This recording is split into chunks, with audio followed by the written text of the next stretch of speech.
قرآنی اور مسنون دم سے علاج۔ مختلف امراض میں قرآنی آیات اور مسنون دعاؤں سے دم کرنا اور کروانا فائدہ مند ہے۔ عوف رضی اللہ عنہ بن مالک کہتے ہیں کہ ہم زمانہ جہالت میں دم کیا کرتے تھے۔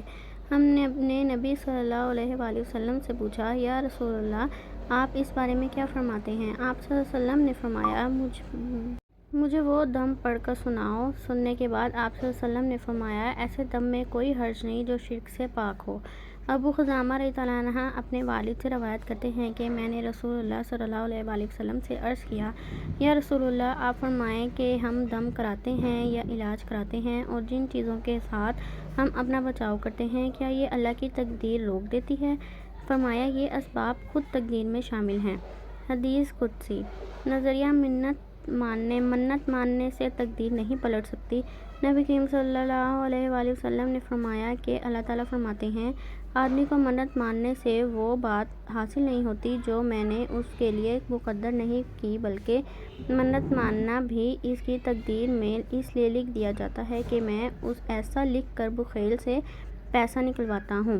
مسنون دعا۔ اے اللہ، نہیں کوئی روک سکتا جو آپ عطا کریں، اور نہیں کوئی دے سکتا جو چیز آپ روکنا چاہیں، اور نہیں فائدہ دے سکتی کسی دولت مند کو آپ کے عذاب کے بدلے میں دولت۔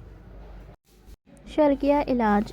حیرت انگیز فوائد والے مذکورہ بالا طریق کا علاج کے برعکس آج بھی زمانہ جہالت والے کچھ طریقے اور ٹوٹکے رائج ہیں جو شرک جیسے کبیرہ گناہ کے علاوہ مزید بیماری میں مبتلا کرتے ہیں۔ تعویذ گنڈے۔ شرکیہ تعویذ اور طلسمی منتر پڑھتے ہوئے گرہ لگائے گئے دھاگے وغیرہ بغرض علاج پہننے کی ہمارے دین میں کوئی گنجائش و اجازت نہیں۔ اس طرح منکوں اور کوڑیوں یا سیپیوں کے ہار یا کسی دھات کے کڑے اس نیت سے پہننا کہ ان کے فلاں مرض دور ہوگا، یہ بھی شرکیہ علاج ہے۔ رسول اللہ صلی اللہ علیہ وآلہ وسلم نے فرمایا، جس نے تمیمہ شرکیہ تعویذ گلے میں ڈالا اس نے شرک کیا۔ گھوڑے کی نال۔ جادو، نظربند، بیماری یا حادثات سے محفوظ رہنے کے لیے گاڑی، مکان یا دکان وغیرہ پر گھوڑے کی نال لٹکانا یا کالے دھاگے وغیرہ باندھنا اللہ تعالیٰ پر عدم اعتماد کا اظہار ہے اور شرک ہے۔ اس کی بجائے اللہ سے پناہ اور حفاظت طلب کرنے والی مسنون دعائیں پڑھنی چاہیے۔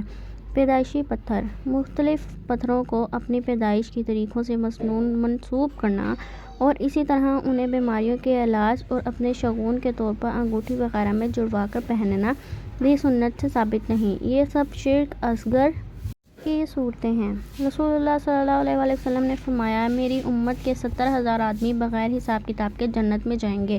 یہ وہ لوگ ہوں گے جو نہ شرک کرتے ہیں، نہ شگون لیتے ہیں، نہ داغ لگواتے ہیں، بلکہ اپنے پروردگار پر بھروسہ کرتے ہیں۔ شگون کے زیر عنوان آپ کا دن کیسا گزرے گا، یہ ہفتہ یا سال کیسا نصیب لے کر آئے گا، آپ کے ستارے کی چال یا پیشن گوئی کرتی ہے۔ اور پیدائشی نشان کیا کہتے ہیں؟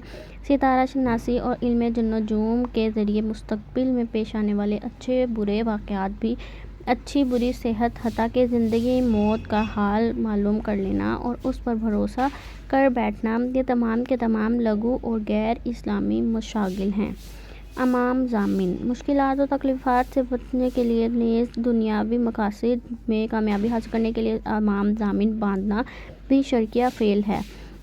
بعض اقوام میں مسافروں کو سفر کی ابتدا میں یہ بازو پر باندھتے ہیں، جبکہ مسلمانوں کو ایسے موقع کے لیے بہترین دعائیں بتائی گئی ہیں۔ مقیم کی دعا مسافر کے لیے۔ میں تمہارے دین، تمہاری ایمانت اور تمہارے عمل کی تکمیل کو اللہ کے سپرد کرتا ہوں۔ مسافر کی دعا مقیم کے لیے۔ میں تمہیں اس اللہ کے سپرد کرتا ہوں جس کے سپرد کی ہوئی چیزیں ضائع نہیں ہوتیں۔